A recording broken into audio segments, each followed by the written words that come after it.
ನಮಸ್ಕಾರ online TV ವೀಕ್ಷಕರೇ, ತುಮಕೂರು ಶೇಕಡಾ 50 ಮಹಿಳಾ ಮೀಸಲಾತಿ ಮಸೂದೆ ಸಂಸತ್ತಿನಲ್ಲಿ ಅನುಮೋದಿಸಬೇಕು. ಜಿ. ಪರಮೇಶ್ವರ್, ತುಮಕೂರು: ಸಂಸತ್ತಿನಲ್ಲೂ ಮಹಿಳಾ ಮೀಸಲಾತಿ ಮಸೂದೆ ಅನುಮೋದನೆ ಆಗಬೇಕು. ಇದರಿಂದ ಸಂಸತ್ತು ಮತ್ತು ವಿಧಾನಮಂಡಲದಲ್ಲಿ ಮಹಿಳೆಯರಿಗೆ ಶೇಕಡಾ 50 ಸ್ಥಾನಗಳ ಅವಕಾಶ ಸಿಗಲಿದೆ ಎಂದು ಗೃಹ ಹಾಗೂ ಜಿಲ್ಲಾ ಉಸ್ತುವಾರಿ ಸಚಿವ ಜಿ. ಪರಮೇಶ್ವರ್ ಅಭಿಪ್ರಾಯಪಟ್ಟಿದ್ದಾರೆ.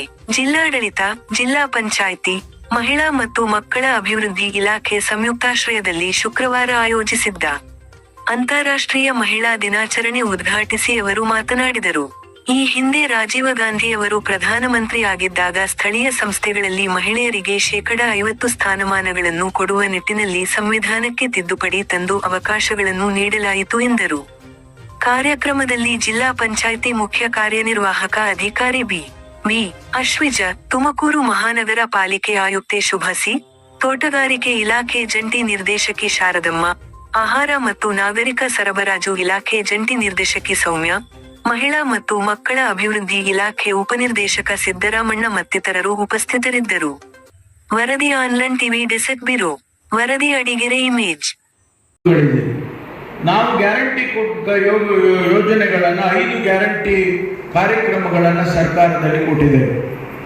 ನಾವು ಚುನಾವಣೆಗೆ ಮುಂಚೆನೇ ಯೋಚನೆ ಮಾಡಿ ಅದನ್ನು ಮಾಡಬೇಕು ಅನ್ನುವಾಗ ಆ ಒಂದು ಪ್ರಣಾಳಿಕೆಯನ್ನು ಬರೀತಕ್ಕಂಥ ಜವಾಬ್ದಾರಿ ನನ್ನ ಮೇಲೆ ಹಾಕಿದ್ರು ನಮ್ಮ ಪಕ್ಷದವರು.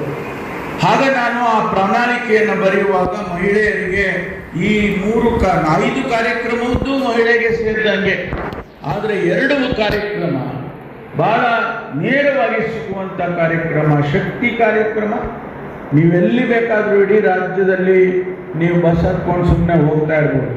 ಹಂಗಂದ್ರೆ ಎಲ್ಲ ನಾವು ಹೋಗ್ಬಿಟ್ಟಿರ ಕಡೆ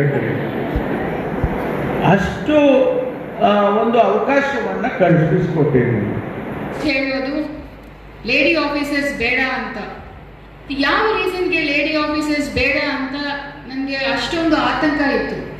ಸೊ ನನ್ನ ಮನಸ್ಸೊಳಗಡೆ ಯಾವತ್ತೂ ನಮಗೆ ಯಾವಾಗ ಎಲ್ಲಿ ಜಿಲ್ಲೆ ಸಿಕ್ಕಿದ್ರೂ ಕೂಡ ನಾವು ಅಲ್ಲಿ 100% ಕೆಲಸ ಮಾಡಿ ನಾವು ಪ್ರೂವ್ ಮಾಡಬೇಕು.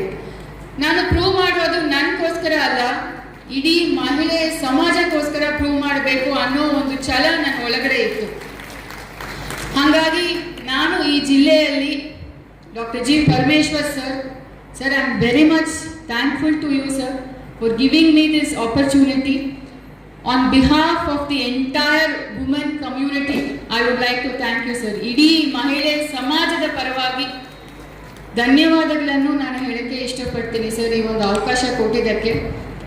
ಹಾಗಾಗಿ ಈ 2 ವರ್ಷ 3 ತಿಂಗಳಲ್ಲಿ ಏನೇ ಕೆಲಸ ಕೊಟ್ಟರು, ಅದು ದಸರಾ ಇರ್ಬೋದು, ಕ್ರೀಡಾಕೂಟದ್ದು ಇರ್ಬೋದು, ಅಥವಾ ಏನಾದರೂ ಕಾರ್ಯಕ್ರಮ ಕೊಟ್ಟಿದ್ರು 100% ನಾವು ಅದರಲ್ಲಿ ಸಾಧನೆ ಮಾಡಬೇಕು ಅಂತ ನನಗೆ ಒಂದು ಇಚ್ಛೆ ಇತ್ತು. ಅದನ್ನು ನಾವು ಮಾಡಿದ್ದೀವಿ ಅನ್ನೋ ಮಾತನ್ನು ನಾನು ಹೇಳಕ್ಕೆ ಇಷ್ಟಪಡ್ತೀನಿ.